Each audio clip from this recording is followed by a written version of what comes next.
Okay, so before I go on to my next order, let's talk PIN required, hand it to me customers, and deactivations. We've all seen PIN required orders lately, right? But what if the customer doesn't come to the door and respond, besides you getting frustrated? What if you had a hand it to me and you just left it because they didn't respond? Well, if not done right, you're screwed if the customer reported they never got their food. Straight contract violations, and too many of them can lead to deactivation. You think, but it's not my fault they didn't respond. But whose side does DoorDash always take? Think about that one. But what if I told you there is something so simple you can do each and every time to prevent this? Want to know what it is? Today we are going to go over a couple of scenarios which can lead to a contract violation and sometimes deactivation. What the heck is PIN required?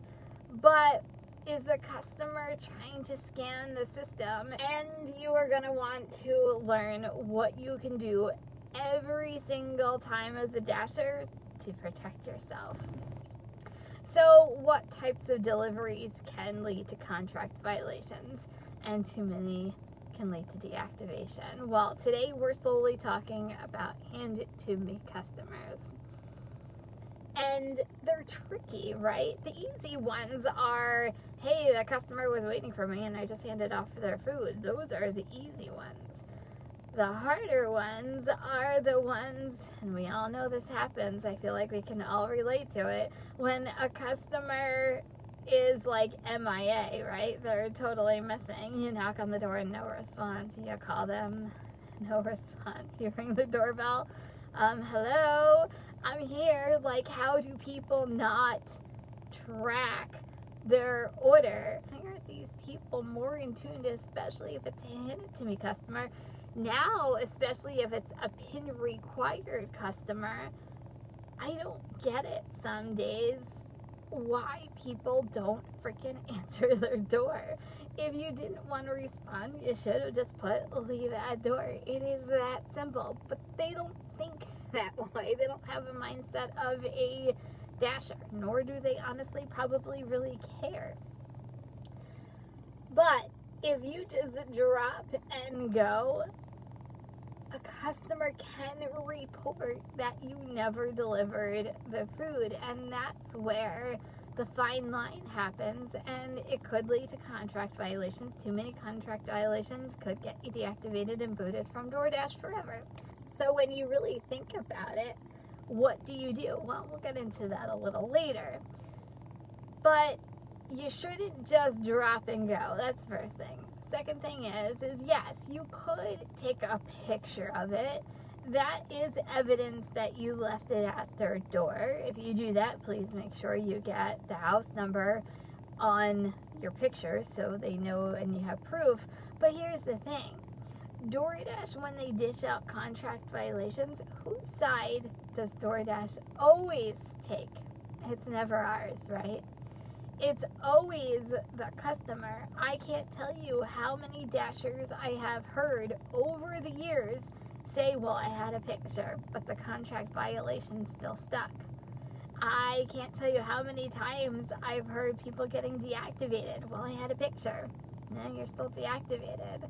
They always say pictures are worth 1,000 words, but obviously not in DoorDash terms. It could help you sometimes. But there is a definite way that you can protect yourself. But before we get into that, let's talk PIN required, because this is a semi-new thing, probably in the past couple months. And those of you who don't know what PIN required is, it's when you actually go to do a hand it to me customer, and the customer actually requested that a PIN is required, which in DoorDash terms, it's supposed to protect the customer so they get their food, and supposed to protect the driver so that way they can't argue that they didn't get their food, and it prevents contract violations from our end. So I learned, and I did a video on it, that Now, DoorDash is defaulting every Hand It To Me customer, unless they toggle it off, that it is a PIN required, which I find very interesting. So that definitely is a safe way of ensuring both parties are happy with their deliveries, right? But what happens if the customer is not available? What do you do? Do you just drop and go? Do you wait for an extended periods of time? Like, these are all questions that as us Dashers we need to know, because if not, we're twiddling our thumbs and getting frustrated that a customer doesn't answer the door, which is all very valid. But is the customer trying to scam the system? Well, there are some bad apples out there, just like there's some bad drivers out there.